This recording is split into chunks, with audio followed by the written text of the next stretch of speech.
తెలంగాణ భూభారతి ప్రకారం ల్యాండ్ మన యొక్క ల్యాండ్ రిజిస్ట్రేషన్ కోసం వెళ్తున్నప్పుడు ఆ రిజిస్ట్రేషన్ కోసం ఎటువంటి డాక్యుమెంట్స్ మన దగ్గర ఉండాలి.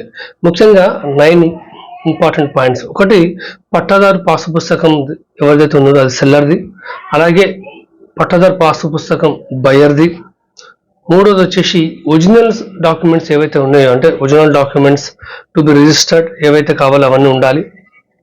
ఫోర్త్ వచ్చేసి మన ఒరిజినల్ ఈ స్టాంప్స్, తర్వాత ఈ చలాన్ అవి కూడా ఉండాలి. తర్వాత ఫిఫ్త్ వచ్చేసి మన pan card for the both the parties.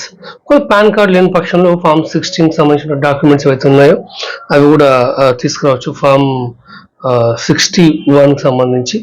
తర్వాత 6 వచ్చేసి ఆధార్ కార్డు, అంటే బయర్ది సెల్లర్ది ఇద్దరిది ఆధార్ కార్డు డీటెయిల్స్ కూడా ఉండాలి, సెల్లర్ది బయర్ది.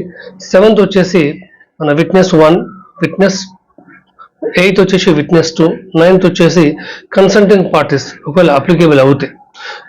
మొత్తానికైతే మన ల్యాండ్ రిజిస్ట్రేషన్ కోసం ఇవన్నీ 9 విషయాలు కూడా తప్పకుండా పాటించాలి. అప్పుడే మీ రిజిస్ట్రేషన్ అనేది సజావుగా సాగుతుంది. భూమికి సంబంధించిన ఏ డాక్యుమెంట్ ఉన్నా సరే రిజిస్ట్రేషన్ టైంలో మళ్ళీ అక్కడికి ఇక్కడికి తిరిగే బదులు ఏదైనా సరే సంబంధించినటువంటి రిసిప్ట్స్ కావచ్చు, ఒరిజినల్ డాక్యుమెంట్స్ కావచ్చు, లేకపోతే లింక్ డాక్యుమెంట్స్ కావచ్చు, ఏవైనా కావచ్చు, అవన్నీ తెచ్చుకొని మీ దగ్గర పెట్టుకుంటే రిజిస్ట్రేషన్ అనేది సరిగ్గా సాగిపోతుంది.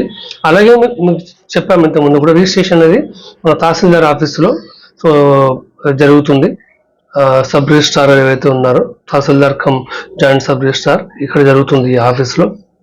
తర్వాత రిజిస్ట్రేషన్ కోసం ముందే స్లాట్ కూడా బుక్ చేసుకోవాల్సి ఉంటుంది. ఈ స్లాట్ రిసిప్ట్ ప్రకారం వాళ్ళు ఇచ్చిన సమయం ఏదైతే ఉందో, తేదీ ఏదైతే ఉందో దాని ప్రకారంగా జరుగుతుంది. Please subscribe to the channel. Me advocate Ramesh Pitla Mudiraj. Thank you.